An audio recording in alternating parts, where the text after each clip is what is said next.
ओम। नेत्रों को कोमलता से बंद कर लीजिए। सांसों को महसूस करते हुए 2-3 बार लंबी गहरी सांस अंदर भरें और धीमी गति से लंबी सांस अनुभव करते हुए बाहर निकालें। सांस पर ही फोकस रखें।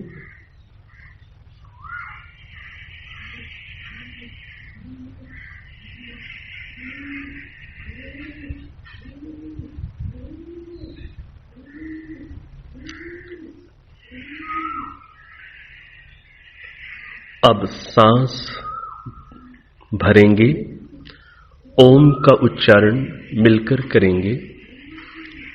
तत्पश्चात मैं मंत्र का उच्चारण करूंगा। लंबी गहरी सांस भर लें।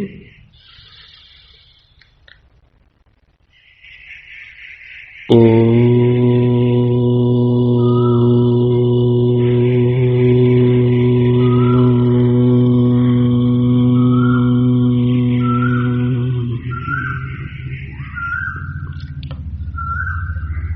सहना भवतु सहनौ भुनक्तु सह वीर्यं करवावहै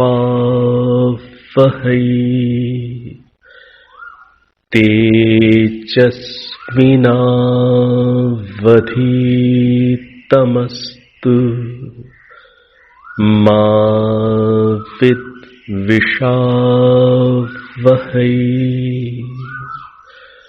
ओम शांति शांति शांति।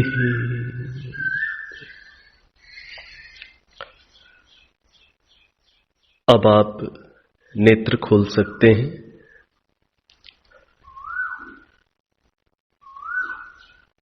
आज कोयलों की बहुत आवाजें आ रही हैं। पक्षियों का कलरव,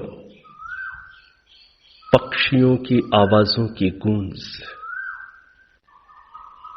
वातावरण को ईश्वरमय बना देती है। ऐसे वातावरण में यदि व्यक्ति सांसों को अनुभव करते हुए प्रकृति की गोद में इन पक्षियों का कलरव सुनते हुए, गुंजन सुनते हुए थोड़ा अंदर जगने का प्रयास करे तो सब जगह व्यापक और स्वयं में व्यापक ईश्वर की सत्ता के बोध से व्यक्ति भर सकता है। तो हम सबका सौभाग्य है प्रातःकालीन इस बेला के अंदर आज वेद विषय से संबंधित इस अगली कक्षा का हम लोग प्रारंभ कर रहे हैं। कल की कक्षा में हम लोगों ने समझने का प्रयास किया कि वेद शब्द का अर्थ होता है शुद्ध ज्ञान, यथार्थ ज्ञान। और शुद्ध यथार्थ ज्ञान जो ईश्वर के द्वारा दिया जाता है। जिस प्रकार से जब हम बाजार से कोई इलेक्ट्रॉनिक प्रोडक्ट खरीद कर लाते हैं तो उसको ठीक प्रकार से कैसे यूज करना है उसके लिए हमें मैनुअल या गाइडलाइंस हमें साथ में मिलती हैं। जिस प्रकार से उस प्रोडक्ट को यूज करने के लिए हमें हेल्पिंग इंस्ट्रक्शंस मिलते हैं, इसी प्रकार से इस सृष्टि में हमें जीना कैसे है इस सृष्टि के नेचुरल रिसोर्सेस का ठीक प्रकार से उपयोग कैसे करना है, इस सृष्टि के अंदर जो फिजिकल साइंसेस हैं, जो प्राकृतिक विज्ञान के नियम काम कर रहे हैं, उनको भली भांति समझकर हमें जीवन में सुखपूर्वक कैसे रहना है, स्वयं को कैसे जानना है, ईश्वर को कैसे अनुभव करना है। तो सृष्टि के प्रारंभ में परमात्मा हमें जो शुद्ध ज्ञान, यथार्थ ज्ञान, जीवन जीने की पद्धति, शैली से संबंधित देते हैं, वह शुद्ध ज्ञान क्या कहलाता है? वेद कहलाता है। कल हमने फिर आगे प्रश्न को उपस्थित करते हुए हम लोगों ने विश्लेषण करने का प्रयास किया। इतने सारे धर्म ग्रंथ हैं, अपनी अपनी आस्थाओं के आधार पर, मान्यताओं के आधार पर व्यक्तियों की अलग अलग धर्म ग्रंथों पर श्रद्धा है और वो अपनी आस्था और श्रद्धा के अनुरूप उन्हीं धर्म ग्रंथों को ईश्वरीय मानते हैं, ईश्वर की वाणी मानते हैं। तो कल हम लोगों ने एक तार्किक विश्लेषण के माध्यम से कुछ टेस्टिंग पैरामीटर्स को पहले हम लोगों ने समझने का प्रयास किया। उन कसौटियों को, कुछ कसौटियों को निर्धारित किया कि जिन कसौटियों के आधार पर हम फिर चेक कर पाएं कि कौन सा ग्रंथ या कौन से ग्रंथ का ज्ञान ईश्वरीय है अथवा नहीं है। तो जो सबसे पहली कसौटी हम लोगों ने डिस्कस की थी, निर्धारित की थी, वो सबसे महत्वपूर्ण है। वो कसौटी क्या थी? कि ईश्वर अपना ज्ञान मनुष्य मात्र के हित के लिए देंगे, मनुष्य मात्र के हित के लिए। ईश्वर ने मनुष्यों को बनाया।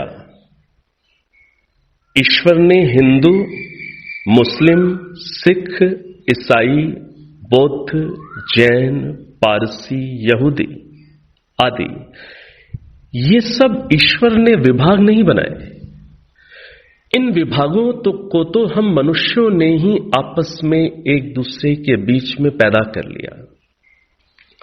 ईश्वर ने ये धरती बनाई। ईश्वर ने भारत, पाकिस्तान, चाइना या अन्य अमेरिका, जापान, इस तरीके से उन्होंने इस भूमि को देशों में विभाजित नहीं किया।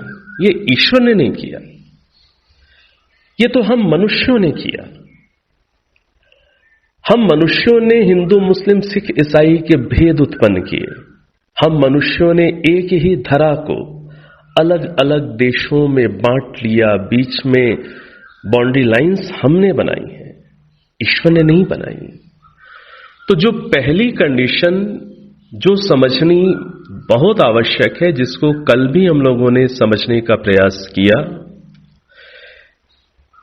कि हम सभी ईश्वर की संतानें हैं। तो ईश्वर अपनी संतानों के कल्याण के लिए, मनुष्यों के कल्याण के लिए, और मनुष्यों की बुद्धि यदि ठीक मार्ग पर चलेगी तब वो दूसरे प्राणियों का भी कल्याण करेंगे, उनका भी हित साधेंगे। तो ईश्वर ने अपना वेद रूपी ज्ञान मनुष्य मात्र के कल्याण के लिए दिया है, मनुष्य मात्र के कल्याण के लिए, केवल हिंदुओं के लिए नहीं, मनुष्य मात्र के कल्याण के लिए। हिंदू, मुस्लिम, सिख, ईसाई का भेद ईश्वर कभी भी नहीं करते, उन्होंने कभी नहीं किया। तो हम इस पहली जो कंडीशन है, इस पर हम सब बड़ी आसानी से सहमत हैं। इस संसार को बनाने वाला रचयिता एक है, जिसने इस सुंदर ब्रह्मांड को बनाया, और जिस एक परमात्मा ने ही, एक ईश्वर ने ही हम सब प्राणियों के शरीरों की भी बहुत सुंदर प्रकार से रचना की। इस संसार का रचयिता एक है, हम सब उस एक परमात्मा की संतानें हैं। इसलिए ईश्वर जब अपना ज्ञान देंगे तो वो अपना ज्ञान इस रूप में ही देंगे कि वह ज्ञान सभी मनुष्यों के कल्याण के लिए उपलब्ध हो सके। अब यहीं पर यह प्रश्न आया था कि ईश्वर का ज्ञान मनुष्य मात्र के हित के लिए आता है, तो प्रश्न है कि वह ज्ञान कब आएगा? ईश्वर अपना ज्ञान, अपनी गाइडलाइंस कब देंगे? सृष्टि के बीच में देंगे कभी? तो हमने समझा था, यदि ऐसा माने कि ईश्वर अपना ज्ञान कभी सृष्टि के बीच में देंगे, तो हमने इस बात को समझा था, फिर तो यह उस कालखंड से पूर्व आई हुई मनुष्य पीढ़ियों के साथ अन्याय हो जाएगा। यदि बीच में कभी देंगे तो उससे पूर्व जो मनुष्य पीढ़ियां आईं वो तो ज्ञान से वंचित ही रह जाएंगी। और ईश्वर तो न्यायकारी हैं, सबके हित चिंतक हैं, तो वो ऐसे कभी बीच में देंगे यह मानना तो अतार्किक सोच हो जाएगी। तो हम लोगों ने समझा था कि ईश्वर अपना ज्ञान सृष्टि के प्रारंभ में प्रथम मनुष्य पीढ़ी में देंगे, और उस प्रथम मनुष्य पीढ़ी में ज्ञान की प्राप्ति होने के बाद पीढ़ी दर पीढ़ी वह ज्ञान आगे से आगे प्रवाहित होता हुआ मनुष्य मात्र के लिए उपलब्ध होता रहेगा। तो इस बात को हमने अच्छे से समझा है, फिर से दोहराई है मैंने बात, कि ईश्वर मनुष्य मात्र के हित के लिए देंगे, और वो मनुष्य मात्र के हित के लिए कब देंगे? सृष्टि के प्रारंभ में प्रथम मनुष्य पीढ़ी में देंगे। प्रथम मनुष्य पीढ़ी में उनका ज्ञान आएगा, तो हम कैसे पहचाने कि यह वाला ज्ञान, इस ग्रंथ का ज्ञान प्रथम मनुष्य की पीढ़ी में आया है? कैसे पहचाने? उसके लिए हमें दो सपोर्टिव कंडीशंस को हमें समझना पड़ेगा, और वो हमने कल समझी थी कि जो प्रथम मनुष्य पीढ़ी में ज्ञान आएगा उस ज्ञान में ह्यूमन हिस्ट्री नहीं होगी, मनुष्यों का इतिहास नहीं होगा, क्योंकि उससे पहले तो मनुष्य पीढ़ी थी ही नहीं। प्रथम मनुष्य पीढ़ी को ही दिया गया, तो उस ज्ञान में ह्यूमन हिस्ट्री नहीं होनी चाहिए। और कैसे सिद्ध करेंगे कि वह ज्ञान जिस भाषा में आएगा वह भाषा सबसे प्राचीनतम सिद्ध होगी, अन्य भाषाओं की भी मातृभाषा सिद्ध होगी। इस रूप में इन कंडीशंस को, कसौटियों को समझते हुए हमने कल और भी कसौटियों को समझने का प्रयास किया था।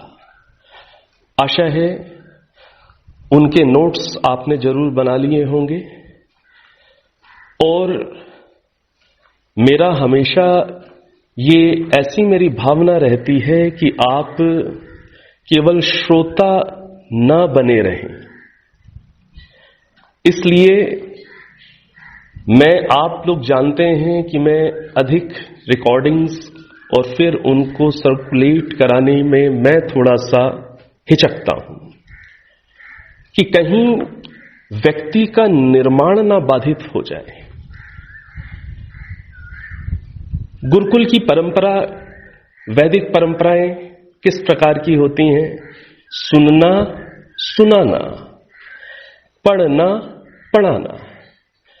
जब तक व्यक्ति दूसरे को सुनाने वाला नहीं बनता, पढ़ाने वाला नहीं बनता, सिखाने वाला नहीं बनता, कितना ही व्यक्ति पढ़ ले, कितने ही शास्त्रों का अध्ययन कर ले, गुरुमुख से कर ले, कितना ही गुरुकुलों में रह करके क्यों ना 10 साल 15-15 साल तक वो पढ़ता ही चला जाए, लेकिन जब तक वो पढ़ाएगा नहीं, जब तक वो स्वयं सिखाएगा नहीं, दूसरों को सुनाएगा नहीं, तब तक उसके अंदर एक अध्यापक बनने की योग्यता आ ही नहीं सकती।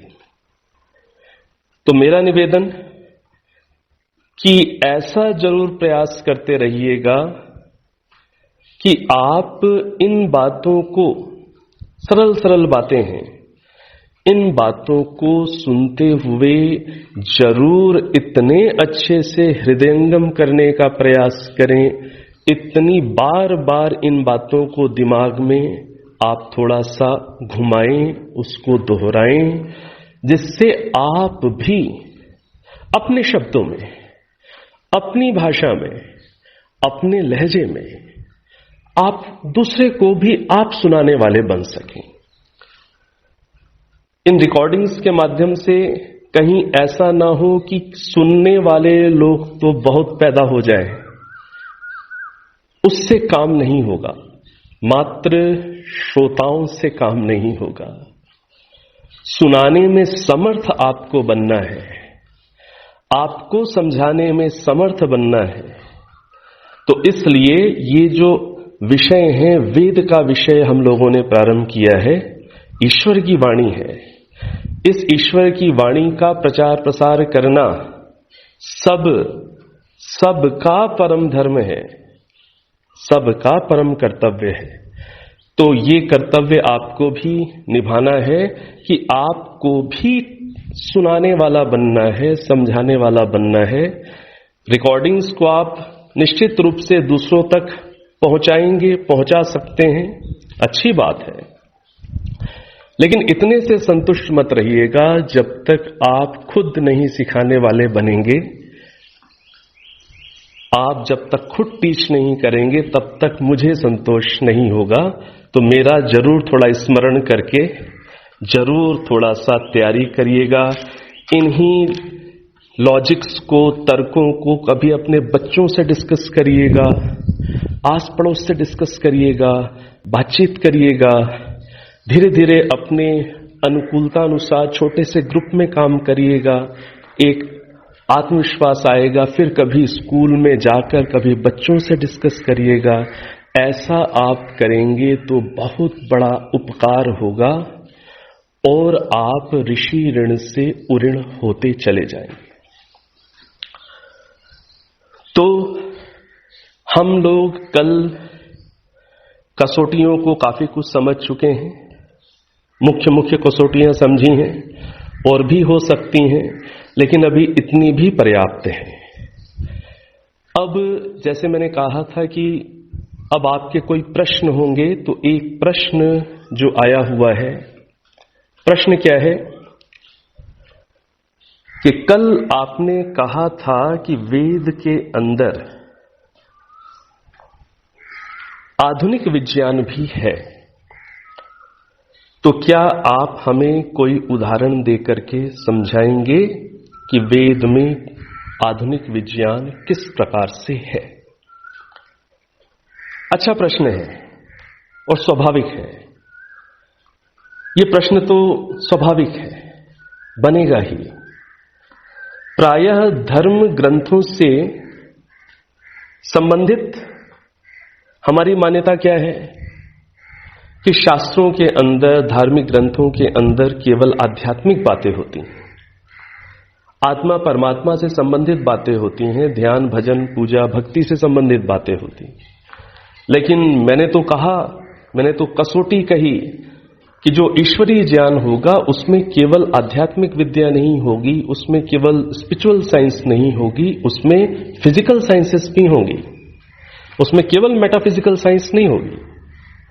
तो फिजिकल साइंसेस भी होंगी, तो उसमें फिजिक्स भी होगी, उसमें मैथमेटिक्स भी मिलेगी, उसमें एयरक्राफ्ट डिजाइनिंग कैसे करनी है ये भी मिलेगा, बहुत कुछ मिलेगा।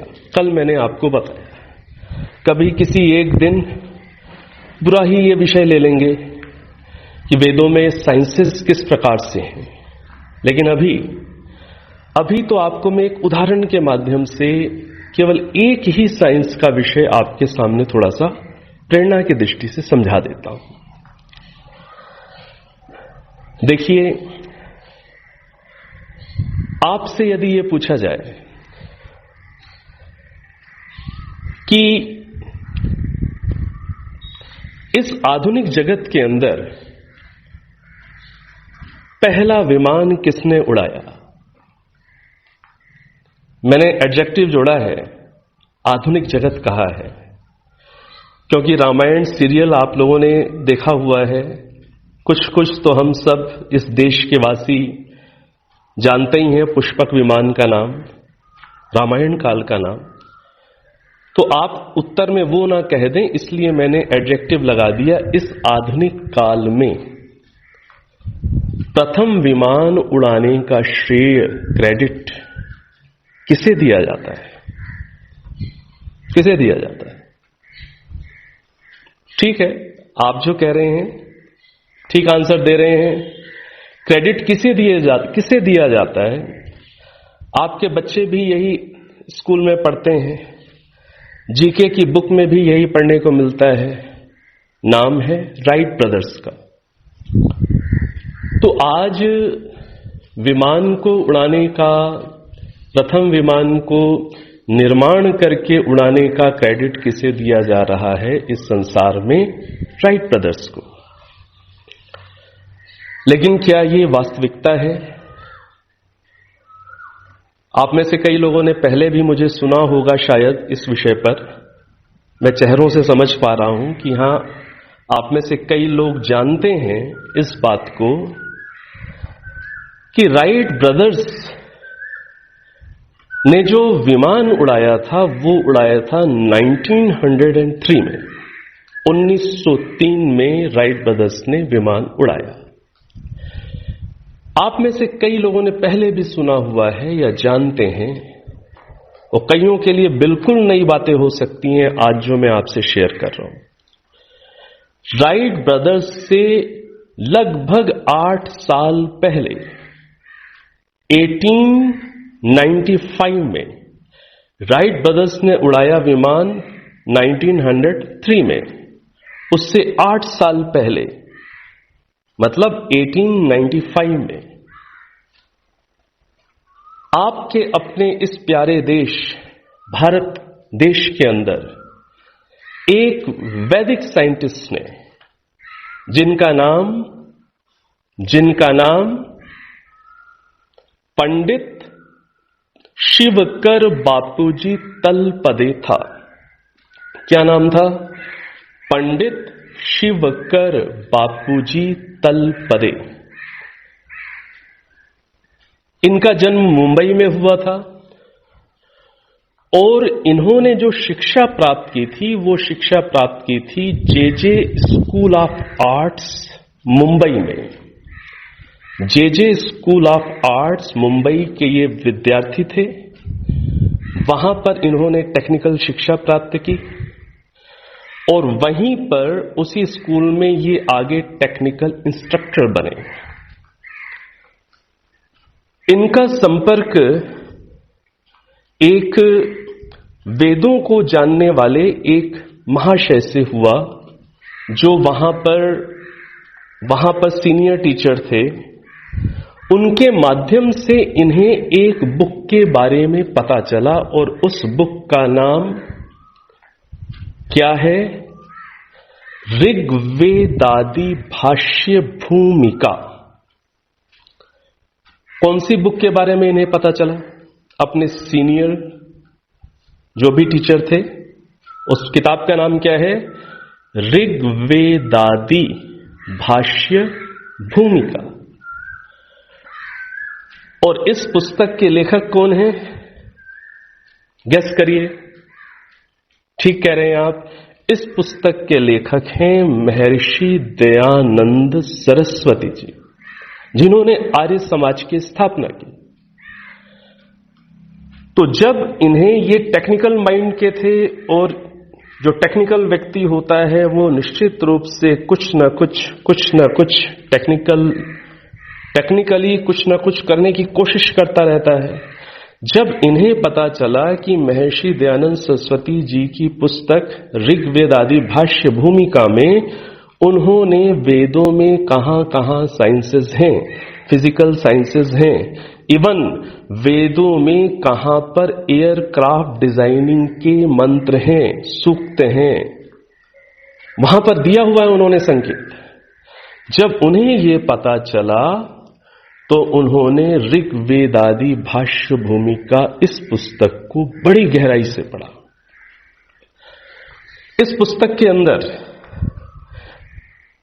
नौ विमान विद्या से संबंधित एक चैप्टर है, एयरक्राफ्ट डिजाइनिंग से संबंधित एक चैप्टर महर्षि दयानंद सरस्वती जी ने दिया हुआ है, जिसके अंदर उन्होंने केवल एग्जाम्पल के लिए, वेद तो बहुत बड़े हैं, उसको हम कक्षाओं में डिस्कस करते रहेंगे कि वेदों में क्या क्या है, कितने बड़े हैं, उनका वॉल्यूम क्या है।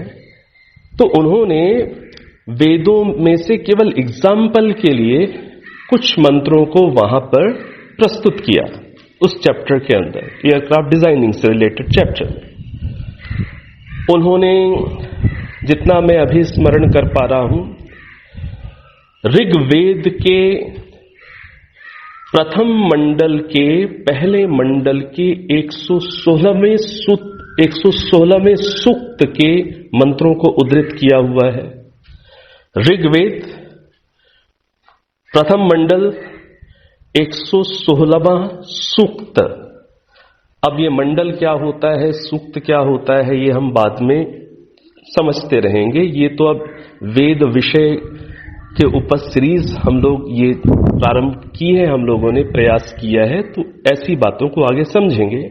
लेकिन अभी आप बस ये समझ लें कि ऋग्वेद के अंदर प्रथम मंडल के 116वें सूक्त के, जितना मुझे स्मरण आ रहा है, 4-5 मंत्रों को वहां उद्धृत किया हुआ है।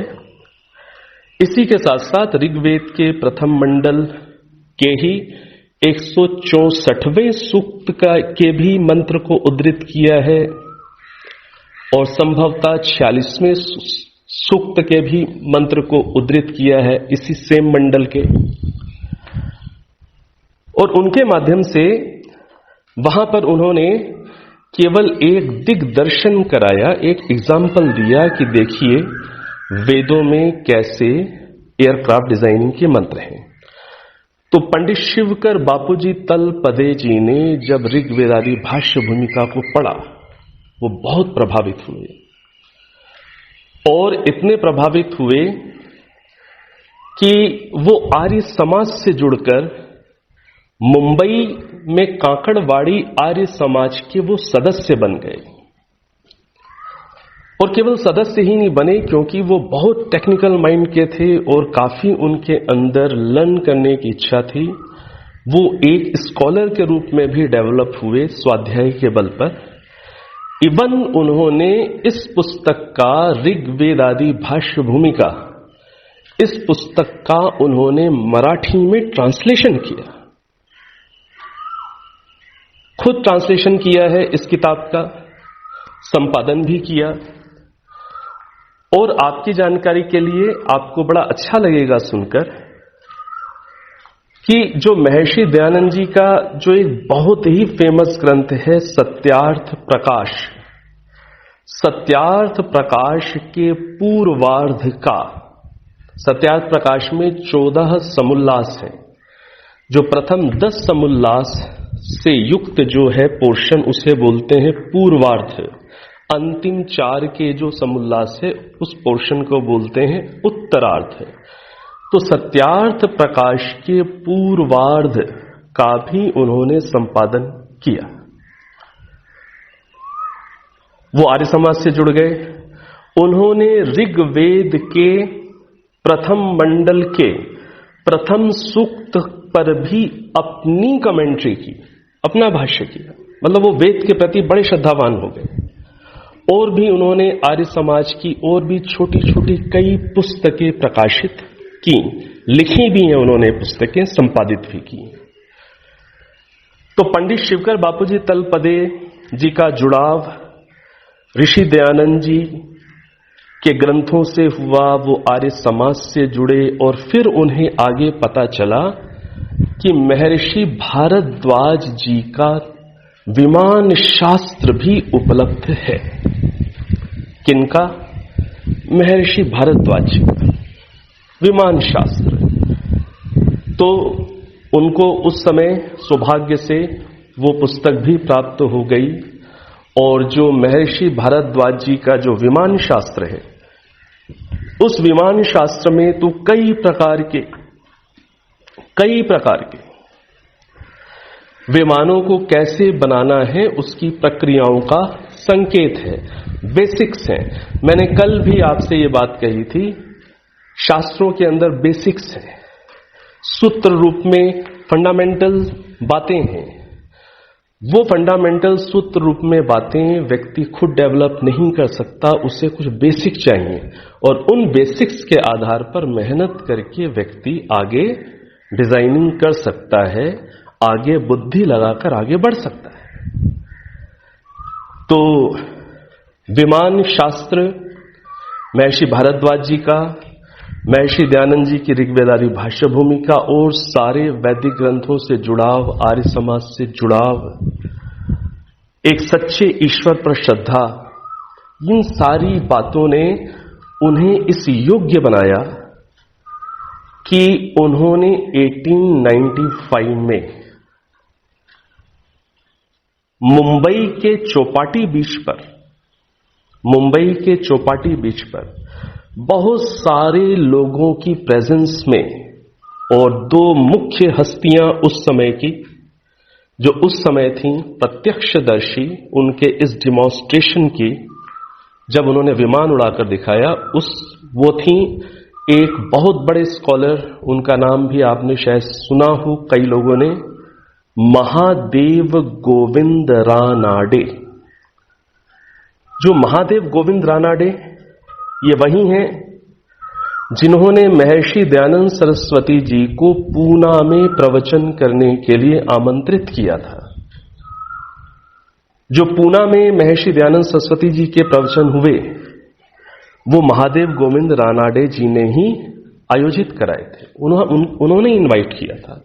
और जो उनकी पत्नी थी रमा रानाडे जी, उनकी महर्षि दयानंद जी पर बहुत श्रद्धा थी। जिस समय महर्षि दयानंद सरस्वती जी ने पूना में प्रवचन दिए, उनके प्रवचन तो लगभग, जितना मुझे स्मरण आ रहा है, लगभग 50 के आसपास उनके लेक्चर्स वहां पर हुए। और जो महादेव गोविंद रानाडे जी की जो वाइफ थी रमा रानाडे जी, वो उनके लेक्चर्स को मराठी में लिखा करती थी। जैसे आप में से भी कई लोग किसी कक्षा के अंदर कईयों का अभ्यास होता है, वो कोशिश करते हैं जैसे कि पूरा का पूरा लेक्चर ही क्यों ना लिख लिया जाए।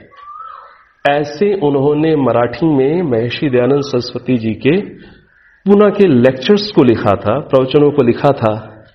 लेकिन उन लेक्चर्स में से वो हुए तो लगभग 50, लेकिन उनमें से शायद 15 के आसपास ही अवेलेबल हो पाए।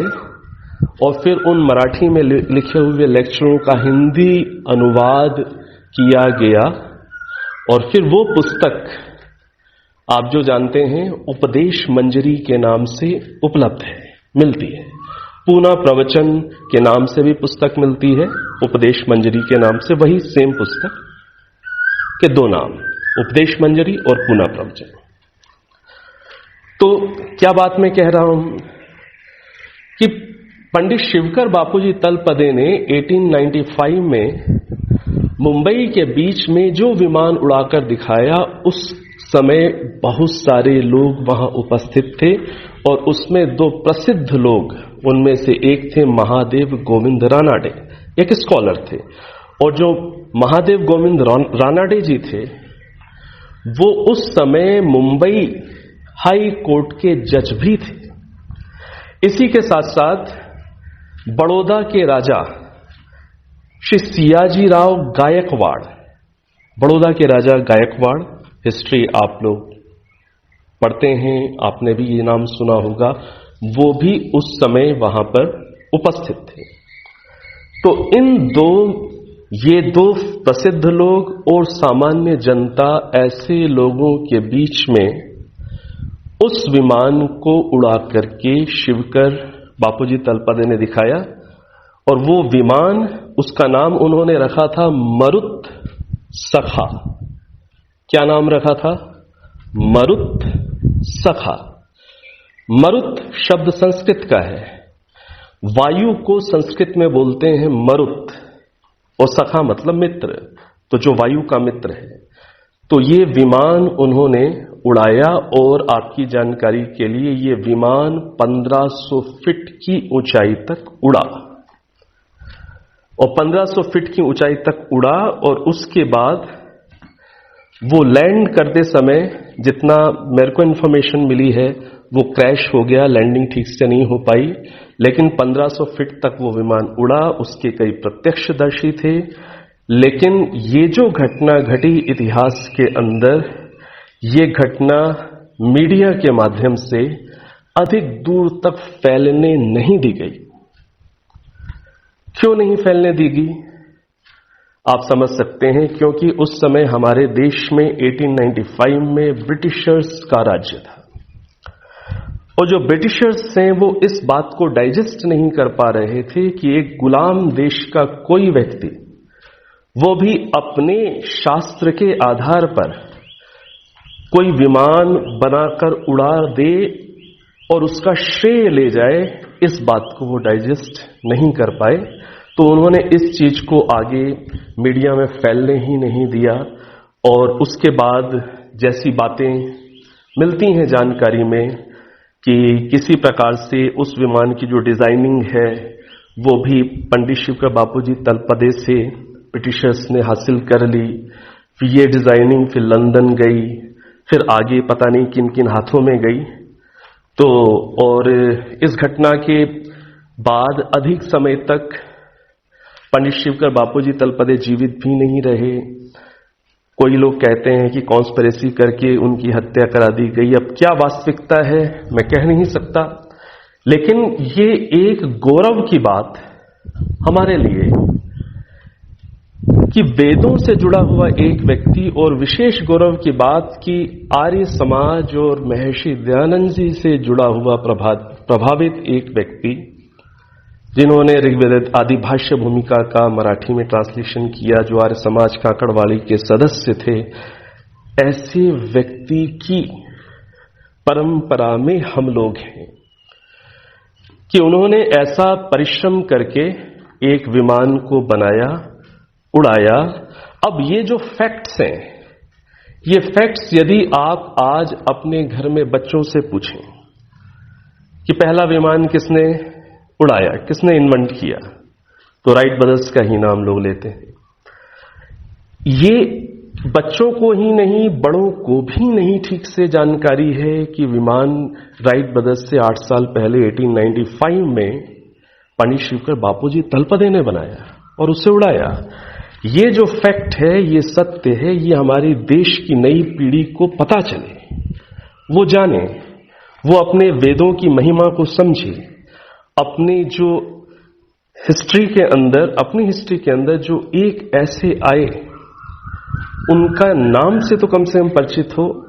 तो ये एक तड़फ आपकी जानकारी के लिए एक हमारे फिल्म प्रोड्यूसर के अंदर भी जगी, और उन्होंने एक मूवी बनाई।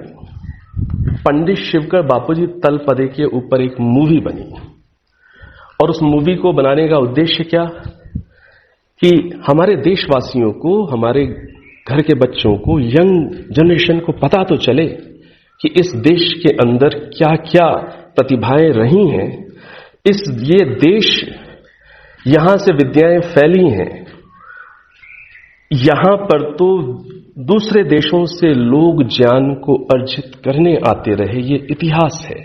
यहां पर तक्षशिला, नालंदा जैसी यूनिवर्सिटीज रही, जिस समय यूरोप के अंदर लोग जंगलों में जीते थे, जैसे आदिवासी जीते हैं, उन्हें जीना नहीं आता था, उस समय तो हमारे देश के अंदर यूनिवर्सिटीज चलती थी। यहां पर लोग लर्न करने के लिए, शिक्षा प्राप्त करने के लिए आते थे। इसका जो इतिहास है वो बड़ा गौरवमय है। उस इतिहास से यंग जनरेशन परिचित हो। आज कई बार यंग जनरेशन के अंदर वो प्राउड की फीलिंग नहीं आती अपने देश के लिए, क्योंकि उन्हें अपनी हिस्ट्री नहीं पता, अपनी महानता नहीं पता, अपने ऐतिहासिक महापुरुषों, महामानवों और उनकी उपलब्धियों के बारे में उन्हें जानकारी नहीं। तो एक मूवी बनी और उस मूवी का नाम क्या है? हवाई ज़ादा। ये मूवी बनी हवाई ज़ादा। और ये जो मूवी बनी, ये पंडित शिवकर बापूजी तलपदे को ही केंद्रित करके बनी, उनकी उपलब्धियों को ही समझाने के लिए बनी। हाँ, अब कोई प्रोड्यूसर मूवी बनाता है, उसमें बड़ा खर्चा होता है, तो उसमें कुछ नमक मिर्च मसाला ना मिलाए तो मूवी चलती नहीं आज के जमाने में। तो कुछ उन्होंने नमक मिर्च मसाला तो मिलाया है कि हीरोइन भी है, कुछ गाने भी आ गए, कुछ ऐसी बातें बीच में डाली हैं, लेकिन उन्होंने एक हिस्टोरिकल, एक पर्सनैलिटी को समझाने की कोशिश की, उनकी स्ट्रगल को दिखाने की कोशिश की। और उस समय अंग्रेजों ने किस प्रकार से इस प्रयास की सफलता पर किस तरीके से रुकावटें डालने की कोशिश की, इन चीजों को उन्होंने मूवी के माध्यम से समझाने की कोशिश की है। आपने ना देखी हो तो देखिएगा, बच्चों को भी आप कह सकते हैं देखने के लिए। कम से कम हिस्ट्री शुद्ध रूप में ना सही, लेकिन फिर भी काफी कुछ प्रेरणा जरूर आपको उस मूवी से भी मिल सकती है। तो ये जो प्रश्न था कि वेद के अंदर साइंसेस हैं, आप कुछ उदाहरण देके बताएं, तो मैंने आपको उदाहरण दिया एयरक्राफ्ट डिजाइनिंग का। ऋग्वेद के प्रथम मंडल के 116वें सूक्त में, 164वें सूक्त में, 46वें सूक्त में आदि आदि ऐसे मंत्र हैं। मैंने रेफरेंसेस के साथ ऋग्वेद आदि भाष्य भूमिका पुस्तक है महर्षि दयानंद जी की, जिसके अंदर उन्होंने अन्य स्थानों पर भी कहाँ मैथमेटिक्स है, कहाँ टेलीग्राफी है, कहाँ कहाँ है, उन चीजों को वहां पर दिया हुआ है। वहां से भी आप लोग लाभ प्राप्त कर सकते हैं। और हिस्ट्री के एक जीते जागते एग्जाम्पल के साथ मैंने ये बात समझाने की कोशिश की कि वेदों में साइंस है। तो एयरक्राफ्ट डिजाइनिंग का ये उदाहरण आपके सामने आया, ये हिस्ट्री से संबंधित है। आप इन डिटेल्स को जो मैंने आपके बीच में शेयर की है, हो सकता है कहीं कोई माइनर मिस्टेक हो, मेरे विचार से ठीक बातों को मैंने रखा है। आप इंटरनेट पर भी चेक कर लीजिएगा।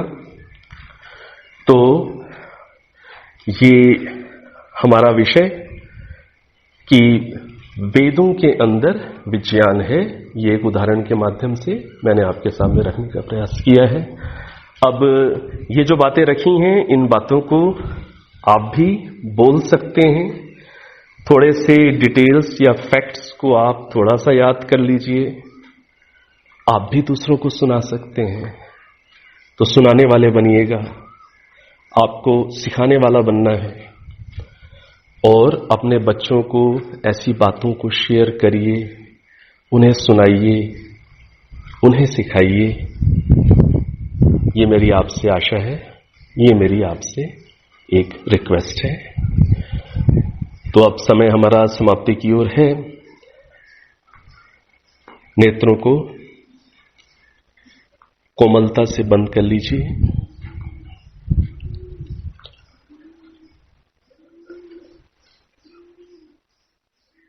सांसों को अनुभव करिए, शांत हो जाइए, सांसों को महसूस करिए।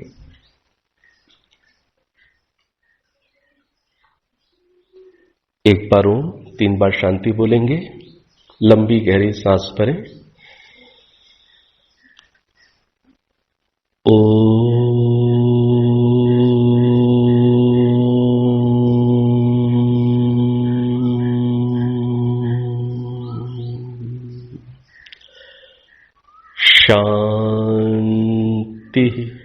शांति शांति।